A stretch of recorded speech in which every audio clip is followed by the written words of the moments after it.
கட்டுப்பாடு. நான் பேசுனதுல இருந்து நான் கேள்விகள் கேட்பேன். சரியா? நான் சொல்லாததுல இருந்து கேள்வி கேட்க மாட்டேன். நான் உங்களுக்கு என்ன பேசணுமோ அதுல இருந்து கேள்விகள் கேட்பேன். அந்த கேள்விகளுக்கு யார் பதில் அளிக்கிறீர்களோ அவர்களுக்கு தாளாளர் தந்தை பரிசுகள் கொடுப்பார். 1.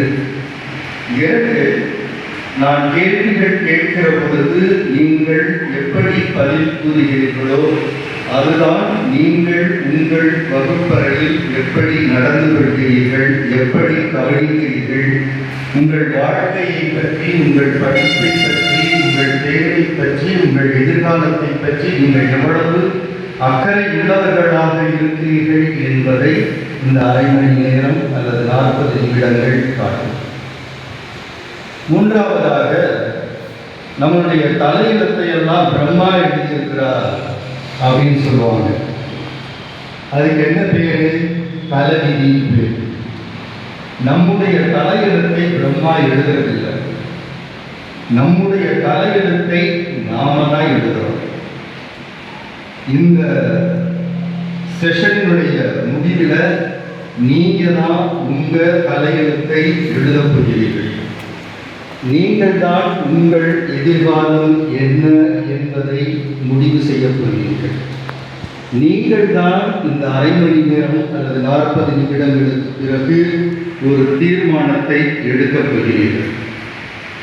வருகிற போகிற இந்த 5 அல்லது 6 மாதங்களில் நாம் எப்படி ஓடப்போகிறோம் என்பதை நீங்கள் தீர்மானிக்க இருக்கிறீர்கள். சரியா? நம்பர் 1, நான் சொல்ற செய்திகளை நான் சொன்ன ஒரு சென்டென்ஸை திருப்பி 2வது தடவை சொல்ல மாட்டேன்.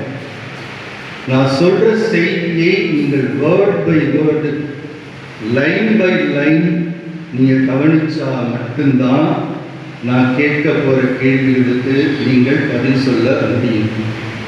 அதனால கவனமாக கேளுங்க. பேனாவெல்லாம் நல்லா க்ளோஸ் பண்ணி வச்சிருங்க. பேனாவுக்கு வேலை இல்லை. நான் பேசும்போது எதையும் குறிக்காதீங்க, எந்த நோட்டையும் திறக்காதீங்க. எதை மட்டும் திறந்து வைக்கணும்? உங்களுடைய செவியையும் உங்களுடைய மனதை மட்டும்தான் திறந்து வைக்கணும். சரியா?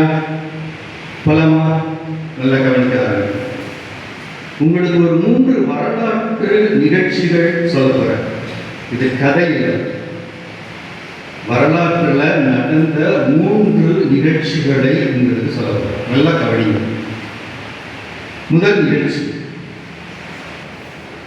1960, 61, 62, 63 ஆகிய ஆண்டுகளில் சென்னையில் கிண்டியில் இருக்கிற MIT என்கிற கல்லூரியில், மெட்ராஸ் இன்ஸ்டிடியூட் ஆஃப் டெக்னாலஜி என்ற கல்லூரியில் ஒரு மாணவர் படிக்கிறார்.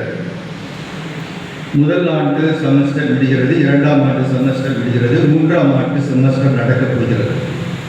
அப்பொழுது அவருடைய அப்பாக்கிட்ட இருந்து ஒரு இன்டர் லெட்டர் வருது. இப்பெல்லாம் அந்த லெட்டர் கிடையாது. அந்த லெட்டர் திறந்து அந்த மாணவர் அந்த லெட்டரை படிக்கிறார். அந்த லெட்டரில் என்ன எழுதியிருக்கு அப்படின்னா, தம்பி, நம்ம ஊரில் பயங்கரமான புயல் சூறாவளி ஏற்பட்டு நாம் மீன் பிடிக்கிற கட்டுமரங்கள் எல்லாம் உடைந்து சேதமாகிடுச்சு. அவங்க ராமேஸ்வரத்தில் இருக்கிறாங்க. ஆகையினால கடலில் தொடர்ந்து நாம் மீன் பிடிக்க போக முடியாது. நமக்கு வாழ்வாதாரம் சாப்பிட்றதுக்கு கூட மிக கடினமான வழி. உன்னுடைய exam fees, semester fees, tuition fees, college fees இதெல்லாம் இப்போ என்னால் கட்ட முடியாது, அனுப்ப முடியாத சூழ்நிலையில் இருக்கிறேன். ஆகையினால நம்ம கொடுப்பனைலாம் அவ்வளோதாப்பா படிக்கணும்னு நினச்சோம், ஆனால் தொடர முடியலை. ஆகவே நீ புறப்பட்டு வீட்டுக்கு வாப்பா, என்னால் ஃபீஸ் கட்ட முடியாத சூழ்நிலையில் நான் இருக்கிறோம்ப்பா, என்ன பண்ணுறது, நீ புறப்பட்டு வாப்பா அப்படின்னு சொல்லி அவங்க அப்பா லெட்டரை படிக்கிறார். இப்போ எங்கேருந்து எங்கே போகணும்? சென்னையிலேருந்து ராமேஸ்வரம் போகணும். சென்னையிலேருந்து ராமேஸ்வரம் போகணும்னா என்ன வேணும்? காசு வேணும். ட்ரெயினில் போகணும் இல்லையா? பணம் இல்லை ட்ரெயினில் போகிறது.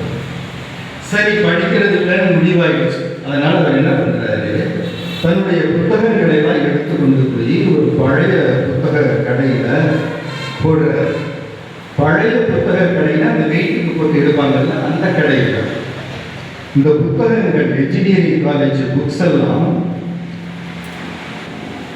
என்ன விலை இருக்குதோ அதில் பாதி விலைக்கு அவங்க எடுத்துப்பாங்க.